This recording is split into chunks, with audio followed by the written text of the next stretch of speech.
आप सभी को जय मसीह का। प्रभु यीशु मसीह की शांति आप सबके साथ रहे, आप सभी को आशीष दे। अरुण भाई, आप सभी लोगों को मेरा जय मसीह का। जय मसीह की वीनू भैया और सभी भाई बहनों को जय मसीह की कि एक बारी और यीशु मसीह ने हमें दिन दी और उसकी हम धन्यवाद की भेंट चढ़ाते हैं कि यीशु ने एक बारी और समय दिया कि हम वीनू भैया के साथ उस वचन में चले जो प्रभु ने आज हमें दिया है। और वीनू भैया जबकि हमारे बीच में उस वचन को लेकर आते हैं तो यीशु आपसे विनती करते हैं कि जो हमारे हृदय की गहराइयों तक जा सके और प्रभु ने अपनी हृदय की पट्टियों पे हम लिखे और प्रभु जब भी समय आए तो प्रभु ने याद करे और वो सारी आशीष और बरकतें मांगे। वीनू भैया आपके पास समय है कि आप हमारे बीच में वचन लेकर आए।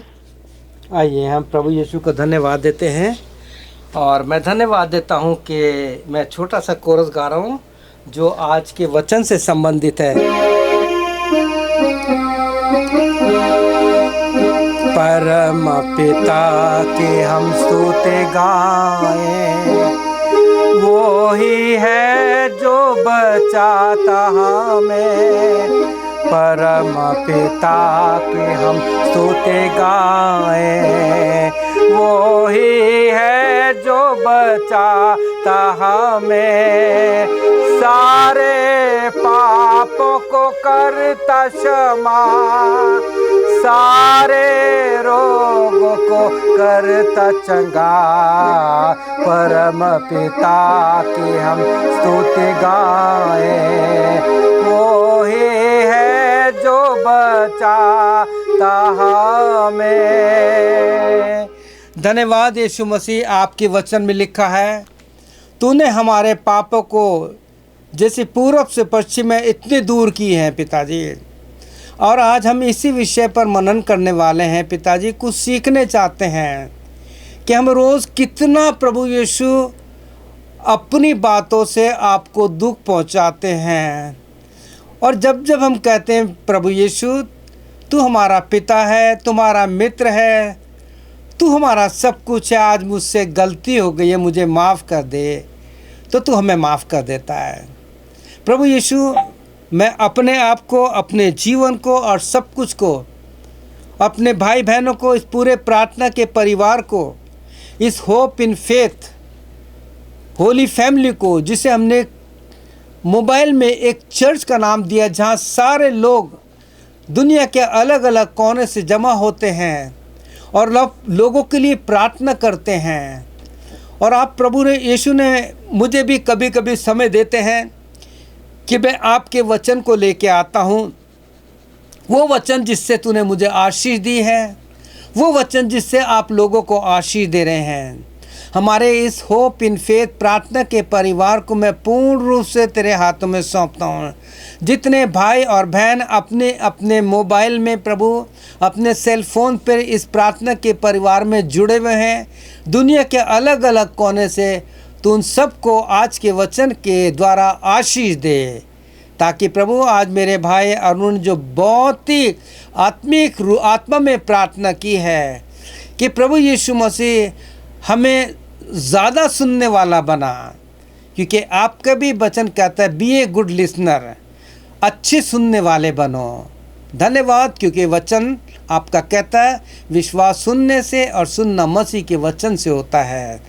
पवित्र आत्मा हमारी सहायता करना, प्रार्थना यीशु के नाम से मांगते, हम सब बोलेंगे आमीन, आमीन और फिर आमीन, आमीन। धन्यवाद मेरे अति प्रिय भाई और बहनों, जितने भी इस प्रार्थना परिवार में जुड़े हुए हैं। मैं आपको बताना चाहता हूं कि ये हमारी होप इन फेथ जो है प्रार्थना की हेल्पलाइन है, और इसे हम एक चर्च के रूप में लेते हैं। जैसे आप देखते हैं इसमें बहुत लोग जुड़े हुए हैं, और मैं आपको बताना चाहता हूँ इसमें छोटा स्क्रीन होता है, इसमें सारे लोग नहीं आ सकते, और ज़्यादातर लोग आते हैं, प्रार्थना करते हैं। जिनको बच्चों को स्कूल जाना है, जिनको सुबह अपने काम पे जाना है, वो सब आते हैं और अपने कार्यों को करके चले जाते हैं। तो आज मैं फिर आया हूँ आपके साथ उस वचन को लेकर के जिसने मुझे आशीष दी है और आप सबको आशीष देता है। प्रिय भाई बहनों, आज का जो वचन मैं आपके साथ बांटना चाहता हूँ उसका विषय है मुझे माफ़ कीजिए, मुझे क्षमा करना।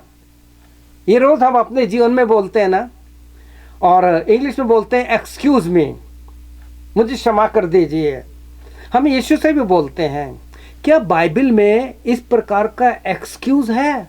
हाँ, उत्पत्ति से लेके प्रकाशित वाक्य तक एक्सक्यूज भरे पड़े। आप ढूंढिए, ये मैं आपको क्लू दे रहा हूं। आप ढूंढिए किस किस ने अपनी कमी को छुपाने के लिए या तो परमेश्वर पर दोष लगा दिया या दूसरे पे दोष लगा, कहते हैं एक्सक्यूज मी, मुझे माफ करना। तो आज प्रिय भाई बहनों, एक्सक्यूज मी इन बाइबल, ठीक है, और दूसरा excuse me in today's in our life. Bible में ये क्षमा करने वाली और किस प्रकार से है, और आज के समय में हमारे जीवन में किस प्रकार से ये क्षमा करने वाला शब्द ने बड़ा गहराई से ले लिया है। और मैं आपको बताना चाहता हूं, जब आप लोग मरकुस 4:14 पढ़ेंगे तो वहां लिखा है, बोने वाला वचन बोता है। मैं एक किसान के रूप में आपके पास इस वचन को लेके आया हूं। चाहे आप दुनिया के किसी भी कोने में है, जो मेरी भाषा के समझते हैं, उन सब से मैं कहना चाहता हूं, ये किसान, ये प्रभु का सेवक, बाइबल के अनुसार लिखा है कि बोने वाला वचन बोता है। और लूका 8:11 में लिखा है, बीज तो परमेश्वर का वचन है। इसको याद कर लीजिए, अंडरलाइन कीजिए कि जो बाइबल है ना, ये बीज है। और बाइबल ही एक ऐसा इनविटेशन कार्ड है या इनविटेशन खजाना है कि जो आपको और हमको प्रतिदिन बुलाता है। जब हम लूका का जो 14 अध्याय पढ़ते हैं, आज का वचन हमारा लूका के 14 अध्याय पर आधारित होगा, जो आपको लूका 14:15 से आगे तक मिलेगा। लेकिन यहाँ पे इस आपकी अगर बाइबल लिखा होगा, बड़े भोज का दृष्टांत, अ बिग फीस्ट, कि किस प्रकार से प्रभु इस दृष्टांत में बताता है कि प्रभु यीशु ने कुछ इंतजाम किया। और प्रिय भाई बहनों, यहाँ पे लिखा है 16 वचन में, उसने कहा, यानी यीशु ने कहा, किसी मनुष्य ने बड़ी जानवार की और बहुतों को बुलाया। सुन रहे हैं आप लोग? यानी प्रभु यीशु कहते हैं कि बता रहे हैं कि किसी व्यक्ति ने एक बड़ा भोज रखा। जैसे आप लोग जानते हैं, जब शादी होती है, किसी का मैरिज एनिवर्सरी होती है, तो आप लोगों को उनके फंक्शन में, उनके भोज में बुलाया जाता है और आप जाते हैं, और हम भी जाते हैं। क्योंकि जब भोजन तैयार हो जाता है ना, तो 17 वचन में लिखा है, जब भोजन तैयार हो गया। अब प्रभु यीशु बताते हैं कि एक भोज का तैयार किया गया और यीशु मसीह ने बहुतों को बुलाया, और जब भोजन तैयार हो गया तो उसने अपने दासों से कहा कि जिनको मैंने इनविटेशन भेजा है, जिनको मैंने न्योता भेजा है, जाके उनको बुला के लेके आओ। आपने देखा होगा चर्च में हर संडे को, पहले संडे को हर महीने के या दूसरे संडे को एक भोज तैयार किया जाता है, जिसे हम कहते हैं प्रभु भोज, होली कम्युनियन। और प्रभु का सेवक पहले आपको वचन से तैयार करता है, और वचन से तैयार करने के बाद वे कहता है, प्रभु की मेज तैयार हो गई है, ये भोज तैयार हो गया है, अब मैं आपको बुलाना चाहता हूँ, आप आइए इस भोज में शामिल हो जाइए।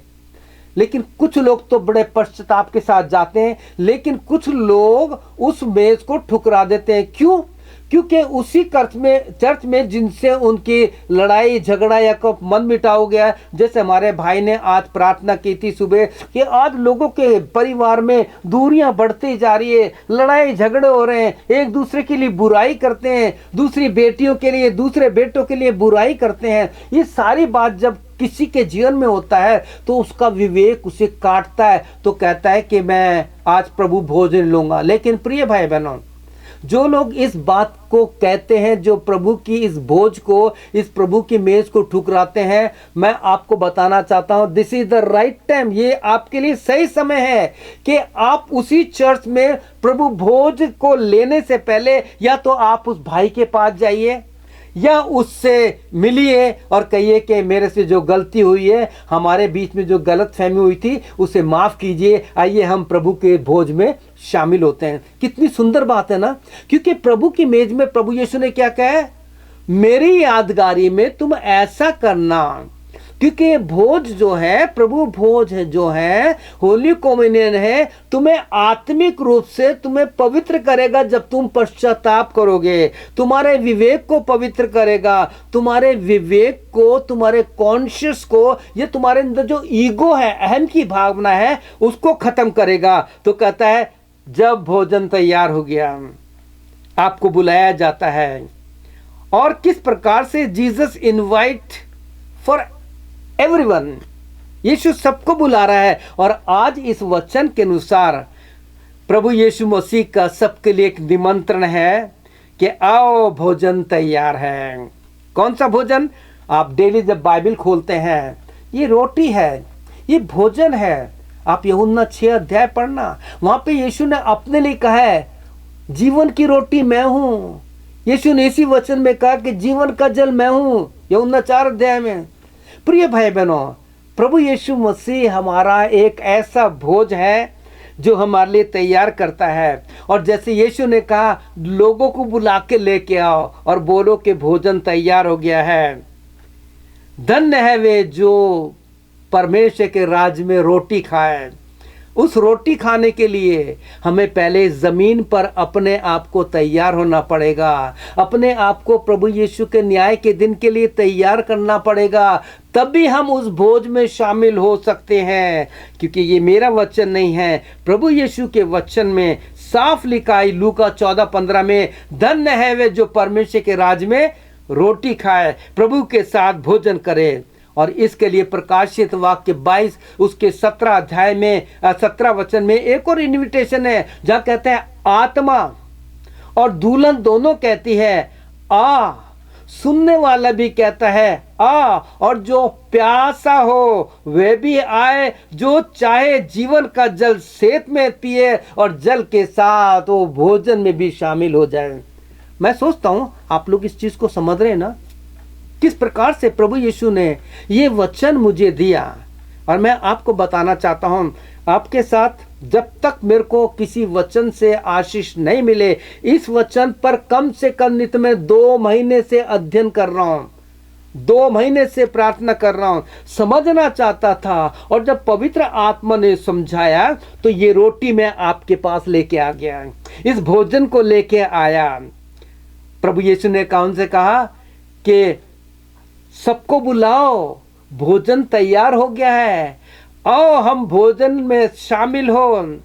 और प्रिय भाइयों, अब सब लोग जिनको बुलाया गया था, सबके लोग क्या कहने लगे? इस चैप्टर को जरूर पढ़िएगा, 14 अध्याय जो है 15 वचन से आप पढ़िए और प्रभु यीशु आपको और थॉट्स देता है इस वचन को सुनने के बाद। तो आप पहले अपने आप को जांचिए कि हम कितनी बार परमेश्वर की संगति को या प्रार्थना को या बाइबल ना पढ़ने को या क्षमा ना मारने को किस प्रकार से हम एक्सक्यूज कर देते हैं, अभी मेरा मन नहीं है। तो आप जानते जब प्रभु यीशु ने लोगों को बुलाया तो सब ने अलग अलग रूप से क्षमा मांगी।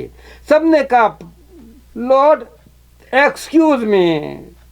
अब उनका एक्सक्यूज क्या है तो सुनिए। पहले ने उससे क्या कहा, देखिए यहाँ पे मैं आपके लिए पढ़ना चाहता हूँ। जो पहला वचन आपको मिलेगा यहाँ पे, जो आपको 18 वचन मिलेगा, पर वे सब के सब क्षमा मांगने लगे। पहले ने उससे कहा मैंने खेत मोल लिया है और अवश्य कि मैं उसे देखूं, मैं तुझसे विनती करता हूं मुझे क्षमा कर। प्रिय भाई बहनों, आपसे एक मैं बात करना चाहता हूं, क्या आपको लग रहा है कि सही है एक्सक्यूज?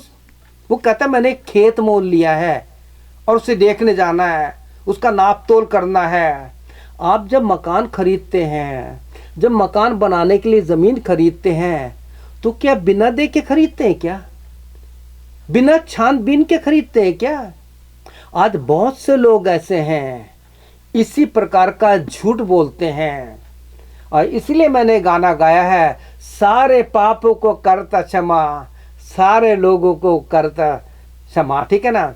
हम गाना भी गाते, परम पिता की हम स्तुति गाएं, वो ही है जो बचाता हमें। कब तक बचाएगा मेरे भाइयों और बहनों?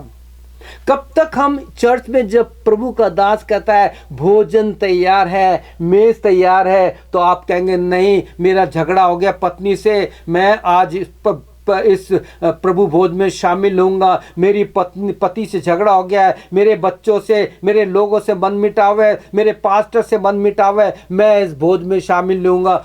एक्सक्यूज मी, नुकसान किसका है? आपका और मेरा है।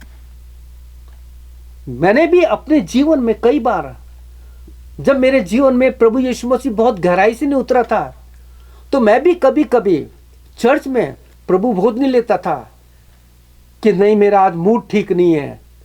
लेकिन जब इस वचन को पढ़ा और सुना, समझा, तो प्रिय भाई बहनों, प्रभु यीशु ने बताया कि हमें इस प्रकार का एक्सक्यूज नहीं करना है।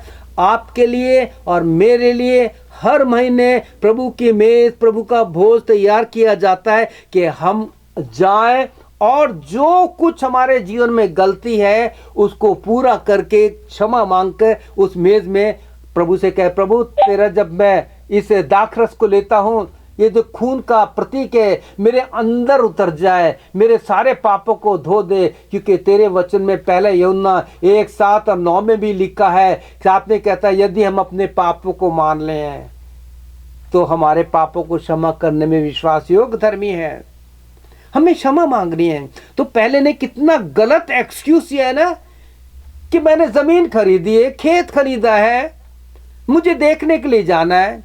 अगर प्रिय भाई बहनों, इस अनजाने रूप में इस बात पर आप और गौर कीजिए कि हम कहां कहां किस प्रकार से बाइबल ना पढ़ने के लिए, चर्च ना जाने के लिए, लोग आपके पर विश्वास करते मेरे लिए प्रार्थना करना, तो आप कहते मैं भूल गया, एक्सक्यूज मी।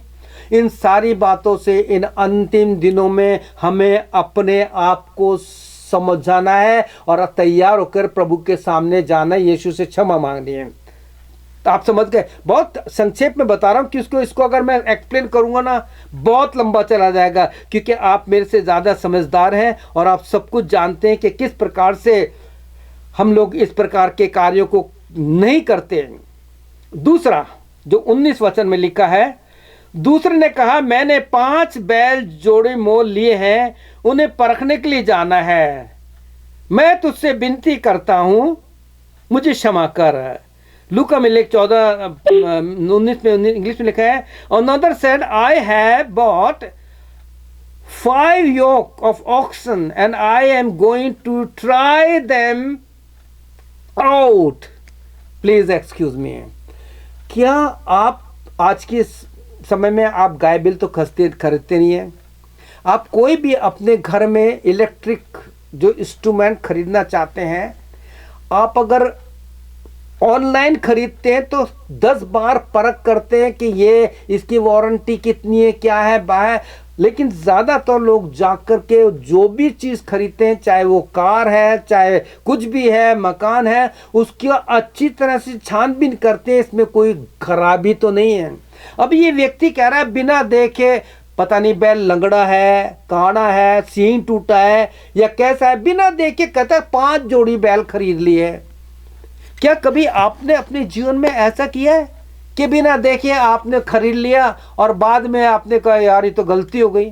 कोई नहीं करता ऐसा। हर चीज़ को, चाहे आपका 2 व्हीलर है, चाहे आपकी कार है, चाहे आपका मकान है, चाहे आपकी कुछ भी चीज़ है, जब खरीदते हैं उस शॉपकीपर से, दुकानदार से कहते हैं देखो भाई ले तो जा रहा हूँ, ये इसका वारंटी है, मेरे घर जाने के बाद अगर कुछ भी खराबी हुई तो आपको वापस लेनी पड़ेगी। करते ना आप लोग? यहाँ पे देखिए किस प्रकार से इस प्रकार की झूठ है, खरा झूठ है पिताजी। प्रिय भाई बहनों, यहाँ पे इस बात को और गहराई से जानिए कि अगर आपने या मैंने कभी इस प्रकार से एक्सक्यूज किया है प्रभु यीशु की संगति के लिए और अपने मेल मिलाप की सेवा के लिए, तो आपको और हमको हर महीने जब प्रभु का दास कोई भी है, अगर आपकी या मेरी, जब मैं प्रभु यीशु का सेवक था, अभी भी हूँ, यानी चर्च का पास्टर था, तो मैं इस बात का ध्यान रखता था। और आपको विश्वास नहीं होगा, एडमंटन कनाडा में भी जब मैं रोटी तोड़ता था मेरे हाथ कांपते थे, जब कप उठाता था मैं रोता था कि प्रभु यदि अगर किसी के मन में, क्योंकि मुझे तो नहीं पता होता था, यदि मैं खुला कहता था प्रभु भोज के दिन कि प्रभु यीशु यदि किसी के मन में मेरे प्रति कोई गलत फहमी है तो प्रभु मेरी तरफ से उनको माफ कर देना। अगर मेरे से कोई गलती हुई है, क्योंकि हम तेरी मेज में शामिल होने जा रहे हैं, हम तेरे भोज में शामिल होने जा रहे हैं प्रभु यीशु मसीह, मैं नहीं चाहता कि ये जो प्रभु भोज है, ये जो तूने भोज तैयार किया है और इस भोज के द्वारा तूने एक उदाहरण रखा है कि किस प्रकार से आज लोग अपने पापों की क्षमा ना मांगे इसलिए वो एक्सक्यूज कर देते हैं। समझे आप? प्रभु यीशु आपको और मुझको रोज समय दे रहा है। आपको याद है ना, मैंने पिछले मैसेज में भी बताया था, और इन दिनों सब जगह जा रहा हूं। कल भी मेरे घर पे शाम को कुछ लोग आए थे, हमारी बैठ करके बहुत 1-1.5 घंटे प्रभु के वचन की बात हुई, आगमन की बात हुई। आज भी सुबह एक प्रभु के सेवक से मेरी बात हो रही थी, करीब 45 मिनट उसके साथ परमेश्वर के वचन की बात हुई और प्रार्थना हुई। और किस प्रकार से आज के समय में लोग, प्रभु के सेवक बाइबल का इतना गलत प्रचार कर रहे हैं और लोग उनको सुन रहे हैं। मैं आपको बताना चाहता हूं, क्या आप जितने भी लोग सुन रहे इस समय, क्या जो गरीबी है, जो गरीब व्यक्ति है, क्या वो परमेश्वर की तरफ से शाप है, कर्ज है? आप सोचिए। जब वो प्रचारक मैं जब भी किसी प्रचारक को सुनता हूं, उसके शुरू को सुन करके उनकी सारी बातों को देखने के बाद बंद कर देता हूं, क्योंकि आजकल के जवान जो प्रचारक है ना, कोई तो अपने आप को प्रॉफिट कह रहा है, कोई अपने आप को अपोस्टल कह रहा है, कोई अपने आप को मैन ऑफ गॉड कह रहा है, अलग अलग अपनी उपाधि लगा रही है, कोई सेवक बनना नहीं चाहता। प्रभु यीशु सेवक बन के आया, सेवा करने आया। प्रभु यीशु ने कभी नहीं कहा कि मैं इस ओहदे पर हूं। प्रभु यीशु ने पैर धोए। प्रभु यीशु मसीह ने 13 अध्याय यूहन्ना में नमूना दिया है कि मैंने तुम्हें एक नमूना दिया है, और हर संडे के दिन आपको वो मेज एक नमूना दिखाती है कि आपने अगर अपने जीवन में अब तक अलग अलग रूप से एक्सक्यूज किए हैं तो आज आपके पास समय है, इस भोज में आ जाओ, रोटी में सहभागी हो, उस खून में सहभागी हो जो यीशु मसीह ने क्रूस पर बहाया। मैं सोचता हूं आप लोग समझ रहे इस चीज को ना, कि किस प्रकार से लोग एक्सक्यूज कर देते हैं। अब एक और हम देखते हैं जो बहुत सुंदर है, जो आपको 20वें वचन में मिलेगा। ये तो बहुत हद तक बहुत सही है। यहां लिखा है, एक और ने कहा मैंने ब्याह किया है। देखिए 20वें वचन में आप अंडरलाइन कर लेना। एक और ने कहा मैंने ब्याह किया है इसलिए मैं नहीं आ सकता। इसने एक्सक्यूज नहीं मांगा। आप जानते पुराने समय में और अभी भी युद्ध में जब फौजी होते हैं, जब किसी की शादी होती है तो उसको विशेष छुट्टी दी जाती है। उसका विवाह हुआ है, एक ने कहा मैंने विवाह किया है इसलिए मैं नहीं आ सकता अपनी पत्नी के साथ। आप जानते हैं जब आपकी एनिवर्सरी होती है, आपके बच्चों का बर्थडे होता है और आपके घर में कोई बड़ा फंक्शन होता है, उस समय अगर कोई आपको बुलाता है तो आप उससे बहुत हम्बली रूप में कहते हैं भाई मुझे क्षमा कर देना, क्योंकि आज मेरे घर में हमारी मैरिज एनिवर्सरी है, हमारी शादी की सालगिरह है, मेरे बेटे का पहला बर्थडे है, मेरे बच्चे का बर्थडे है, मेरी बेटी का बर्थडे है, प्लीज़ हम आ नहीं सकते लेकिन हम दूसरे दिन आपके घर ज़रूर आपको मिलने आएंगे। कितना अच्छा होता है ना। ये एक्सक्यूज़ नहीं है, ये तो सीधा साधा है। आप जब कलीसिया में नहीं जा सक रहे हैं, आप कह सकते हैं पास्टर आज मैं इस होली कम्युनियन में भोज में नहीं आ सकता क्योंकि मेरी तबीयत खराब है, मैं इस योग्य नहीं हूँ, प्रभु मेरे लिए प्रार्थना करना, मुझे माफ़ कर देना। और आप भी क्षमा मांगते हैं और प्रभु के सेवक भी आपके लिए प्रार्थना करते हैं। कितना सुंदर है। अगर हमने पहले और दूसरे व्यक्ति के समान आज तक प्रभु यीशु की मेज को ठुकराया है, प्रभु यीशु की संगति को ठहराया है। सही बताऊं प्रिय भाई बहनों, जब से यह ऑनलाइन टीवी पे चर्च शुरू हुए ना, उस दुष्ट ने ऐसा कर दिया आज बहुत से कलीसियां बंद हो चुकी हैं। हमारे एडमंटन का तो ये हाल है, लोग चर्च नहीं जाते हैं, बंद हो रहे हैं चर्च। क्यों? हम तो चर्च देख लेते हैं, लेकिन प्रिय भाई बहनों, जो पवित्रता, जो एक अग्रता चर्च में होती है, जो परमेश्वर के भवन में होती है, घर में नहीं होती। घर में हम कैसे बैठे हैं? क्या आप जैसे घर में बैठे रहते हो, क्या ऐसे चर्च जाते हो क्या? आप और हम जब चर्च जाते हैं, प्रभु के भवन में जाते हैं, तो पहले अपने को भारी रूप से तैयार करते हैं कि मेरे प्रभु को मैं अच्छा दिखूं, और उसके बाद पश्चाताप के साथ जब चर्च में जाते हैं, बैठ करके प्रार्थना करते हैं कि प्रभु यीशु, आज मैं तेरे मन्ना को, तेरे भोजन को जो तेरा दास हमें देगा, उसको लेने के लिए आया हूँ, क्योंकि बोने वाला वचन बोता है और बीज तो परमेश्वर का वचन है। यीशु मेरी इस जमीन को तैयार कर कि ये वचन मेरे हृदय की गहराई में घुस जाए। जैसे कुलूसी 3:16 में कहता है, मसीह के वचन को अपने हृदय में गहराई से जाने दो। और फिर आगे कुलूसी 2:6-7 में कहता है, सो जैसा तुमने मसीह को प्रभु करके ग्रहण किया है, उसमें जड़ पकड़ते और बढ़ते जाओ। मैं सोचता हूं प्रिय भाई बहनों, आगे बहुत भी कुछ बताने के लिए है, लेकिन मैं यही प्रार्थना विनती करता हूं, क्योंकि बाइबल में लिखा है, जब आप मत्ती 22:14 पढ़ेंगे कि बुलाए हुए तो बहुत है, लेकिन चुने हुए कम है। आपके लिए और मेरे लिए एक चैलेंज है कि मैं बुलाया हुआ हूं या चुना हुआ हूं। जो चुने हुए होते हैं ना, उनका जीवन अलग होता है। जैसे हमारी इस प्रार्थना की प्रेयर मीटिंग में, इस प्रार्थना के परिवार में, लोग अपने सारे दिन भर के काम को करने के बाद, मैं आपको बताता हूं कि 11-11, 12-12, 1-1 बजे तक लोग प्रार्थना में बैठते हैं, जब तक के सारे विषय खत्म नहीं होते। प्रिय भाई बहनों, मैं धन्यवाद देता हूं कि किस प्रकार से प्रभु यीशु ने कहा, जो सड़कों पर हैं, लंगड़े टूटे, जिनको उनको बुला लो। कहीं ऐसा तो नहीं है कि हम जो अपने आप को प्रभु प्रभु कहने वाले कहते हैं, हम पीछे हो जाए और जिनको नहीं बुलाया था उनको प्रभु का, उनको जबरदस्ती लेके आ जाओ। मैं सोचता हूं इस वचन से आप लोगों ने बहुत कुछ समझ लिया होगा।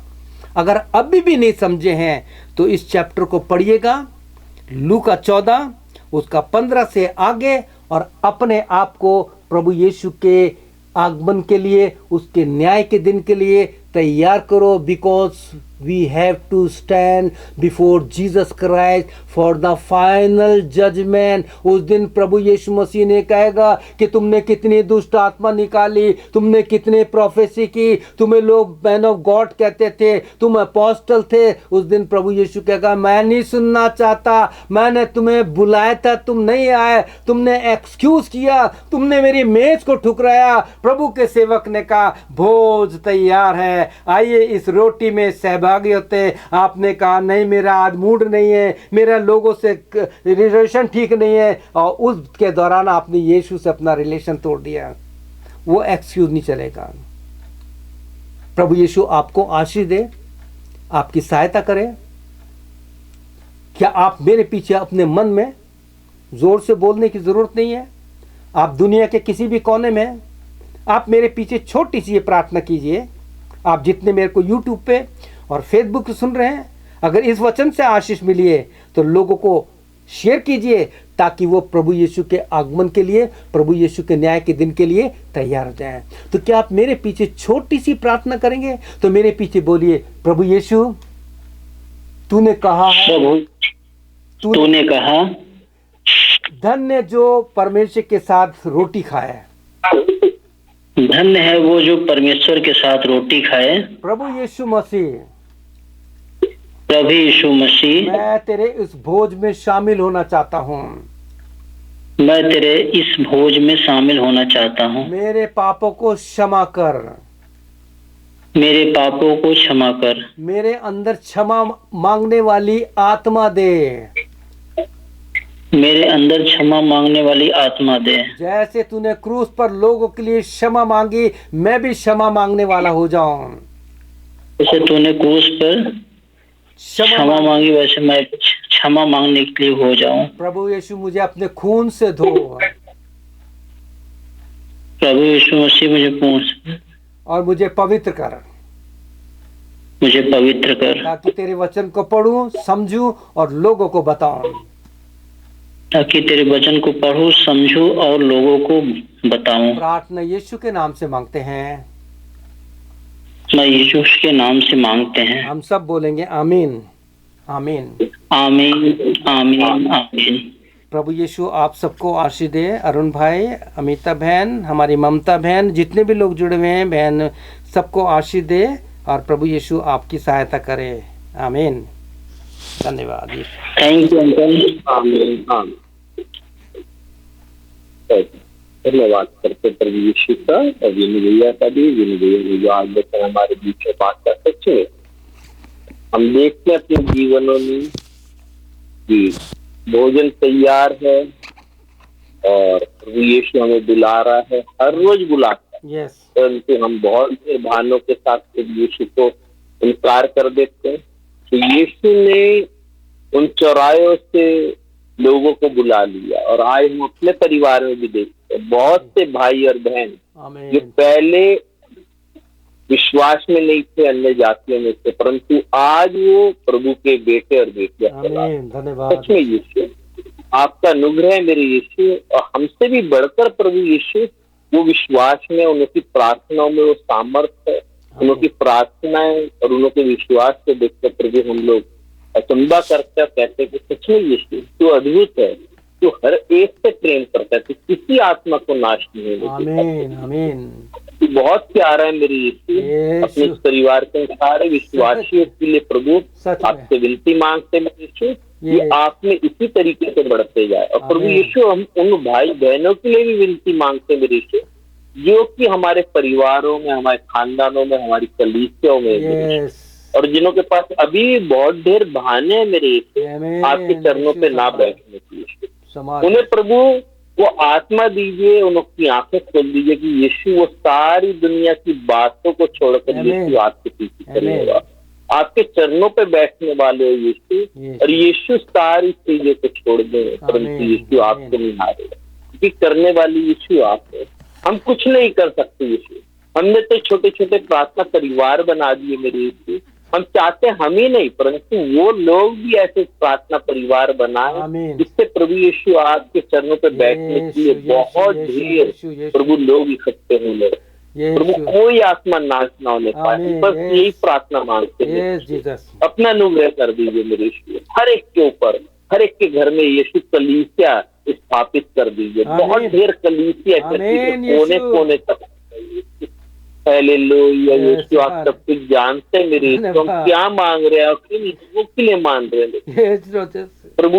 हर एक के जीवन को प्रभु बदल दीजिए, लोगों की सोचों को बदल दीजिए, लोगों की जो वो आत्माओं को बदल दीजिए यीशु, जो अभी भी कठोर मन लिए बैठे मेरे यीशु, उनके मनों को प्रभु फिरा दीजिए मेरे यीशु, अपनी सामर्थ्य उतार दीजिए मेरे यीशु, उनकी आंखें खोल दीजिए मेरे यीशु, करने वाले यीशु। धन्यवाद यीशु, धन्यवाद धन्यवाद। थैंक यू प्रभु। आमीन। और मैं बोलना चाहूंगा विनु भैया, आपने जो आज वचन किया उसके लिए हम धन्यवाद करते हैं। और सच में यीशु मसीह हर रोज लोगों को कॉल कर रहा है और वो उस कॉल को रिसीव नहीं कर रहे, इग्नोर कर रहे, परंतु जिस दिन वो लोग कॉल करेंगे और यीशु एक बारी भी अगर इग्नोर कर गया तो वो नहीं समझ सकते कि उनके जीवन में क्या हो। तो वो जाने कि हर रोज यीशु मसीह उन्हें बुला रहा है और वो यीशु के चरणों पे बैठे एक अपना यीशु मसीह से बहुत अच्छा रिलेशन बना ले, जिससे कि जब भी वो यीशु को पुकारे तो यीशु उन्हें कहता है आ मेरे बेटे मैं तुझे पहचानता हूँ। हालेलुया प्रभु यीशु, हमारे को संगति जो आपने करना सिखलाया, अपने साथ बैठना उठना सिखलाया, जैसे मूसा आपके साथ बैठते थे प्रभु, वही नेचर हर किसी के अंदर आ जाए। हम सभी के जीवन में यीशु वो वाली बातें आए कि यीशु हम आपको अपना मित्र जाने। धन्यवाद अरुण भाई, किस प्रकार से उत्पत्ति में परमेश्वर ने आदम को बुलाया, यीशु ने बुलाया। प्रकाशित वाक्य आखिरी पुस्तक में 22:17 में कहता है, आत्मा भी कहती है, दुल्हन भी कहता है, सुनने वाला भी कहता है आ प्यासा हो इस भोज में शामिल हो जाए। मेरे यूट्यूब के, फेसबुक के, जितने भी हमारे व्हाट्सएप के लोग हैं, प्रभु यीशु इस आज के वचन से लोगों को आशीष देना, वो तेरे इस भोज में शामिल हो जाए जो तेरे दास हर महीने लोगों को बुलाता है। लोग ठुकराए नहीं तेरी मेज को प्रभु यीशु। लोग पश्चाताप करने वाले बने, क्योंकि दिन बुरे हैं पिता, सारी तरफ प्रभु लड़ाई और ये लोग मर रहे हैं पिताजी।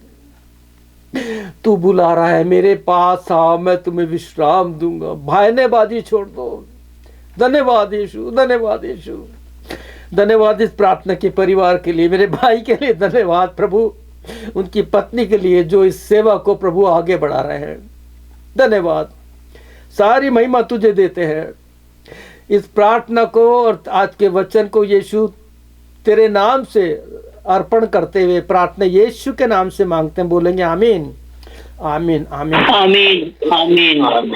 धन्यवाद, थैंक यू भैया, थैंक यू, धन्यवाद। प्रभु यीशु आपको आशीष दे, आमीन।